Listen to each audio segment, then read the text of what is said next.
Christina here from Nature's Acres, and today I wanted to talk to you guys about something that's super controversial and everyone has a very extreme opinion on it, which is to heat your coop or to not heat your coop.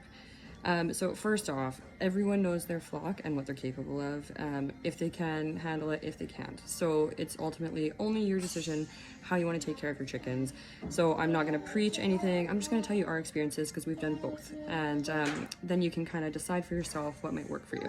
So keep in mind, we're here in Alberta and like we hit temperatures like last week, it was minus 60 degrees Celsius, not Fahrenheit, Celsius. So keep that in mind. Now, this might be surprising for you guys, but this year and with those temperatures, we actually did not heat our coop, and I'll tell you why. So for our first couple years with chickens, we felt bad for them because they're so little and like, you know, we love our chickens.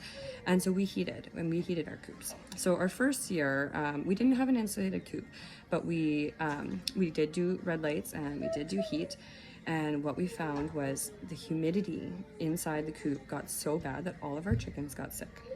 And they were sick and they were dropping like flies. That we couldn't let them out because they were so used to the warm temperature that outside when it's minus 20, 30, 40 degrees Celsius, they could not go out. So we couldn't get any other way to do it. So it did not work. Our chickens died and it was a terrible, terrible experience.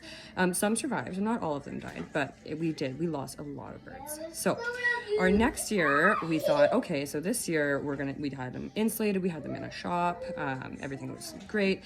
And we had propane heater in there and we kept it a balmy 20 degrees Celsius. Like we wanted eggs all winter.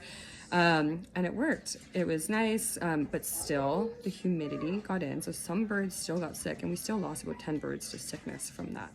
And also when, if power outages happen or if your propane runs out and you don't know, or your lines freeze up, when it's minus 50 degrees outside, guess what? Those birds can't handle those cold temperatures and it's instant, they're dead.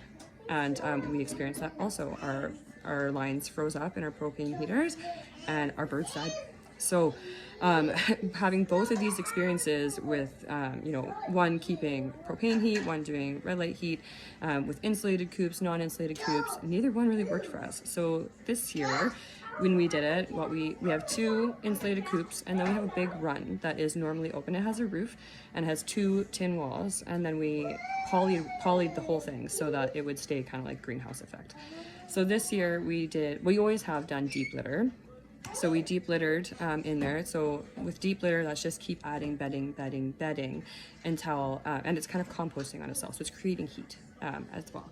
So in our run, especially, we have a lot of litter in there, and that's creating some heat. We also have lots of spaces for them to get up off the ground, roosting bars, nesting boxes, all over the place.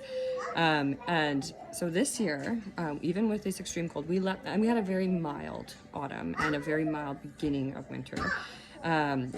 Way milder than normal, but they had time to acclimatize to this temperatures and it slowly dropped. It wasn't a big plummet, it slowly dropped over time, and they did great. We lost 1 chicken, and it's simply because she wasn't moving around. So she was also one of the stragglers. We had done a pre-winter cull of all of our old weak birds, and roosters and all that stuff to throw them into freezer camp, and we kept all the young and capable ones, and all of them survived, every single one, even with minus 60 degrees Celsius.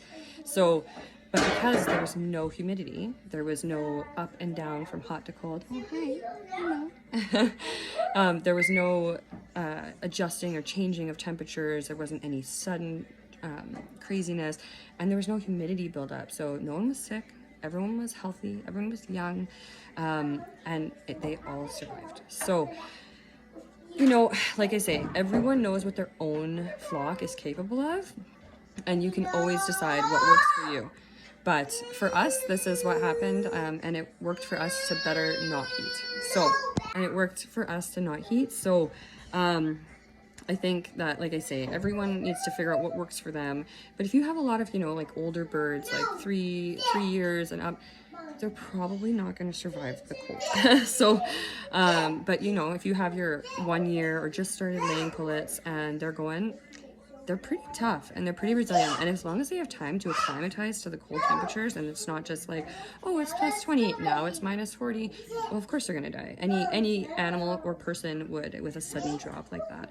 But if it's just a slow acclimatization, it works good. And as long as your coops are insulated, and you don't keep water in your coop, not a good idea, ever. Keep it in your run. They can go out there to get it, okay?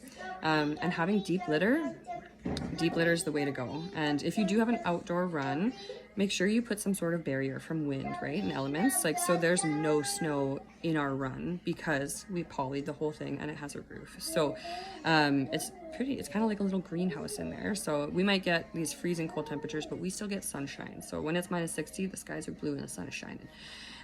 So for us, they're still getting a little bit of that warmth in there. So like I say, I'm probably going to get a little heat because some people are very, very opinionated on the heat thing. But, you know, it is what it is, and you have to find what works for you. And for us, this was definitely the best. We had the least amount of loss having an unheated coop, even in extreme temperatures.